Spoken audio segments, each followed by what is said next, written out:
Old is கோல்டுன்னு சொல்லி கேள்விப்பட்டிருப்பீங்க. அது உண்மைதாங்க. ரீசெண்டாக எங்களுடைய பாட்டி வீட்டுக்கு போயிருந்தோம்.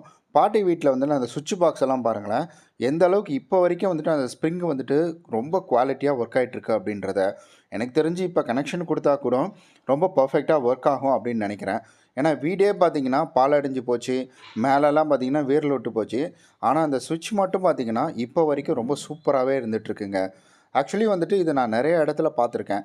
எனக்கும் பார்த்தீங்கன்னா ஒரு சில பொருள் நான் அப்போ சின்ன வயசில் இருக்கக்குள்ளே வாங்கியிருந்த பொருள் எல்லாமே இப்போ வரைக்கும் நல்லா இருக்குது.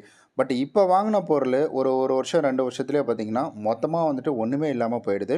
இது போன்ற அனுபவம் உங்களுக்கு இருக்கா அப்படின்றத மறக்காமல் கமெண்டில் சொல்லிவிடுங்க. பாருங்கள் வீடெல்லாம் எப்படி ஆகிப்போச்சு அப்படின்னு சொல்லிட்டு. கார் சம்மந்தப்பட்ட டிப்ஸ் தெரிஞ்சிக்க நம்முடைய மிஸ்டர் விஸ்வா சேனலை மறக்காமல் சப்ஸ்கிரைப் பண்ணிக்கோங்க. தினந்தோறும் கார் சம்மந்தப்பட்ட வீடியோ நிறையா வரும். மறக்காமல் சப்ஸ்கிரைப் பண்ணிக்கோங்க.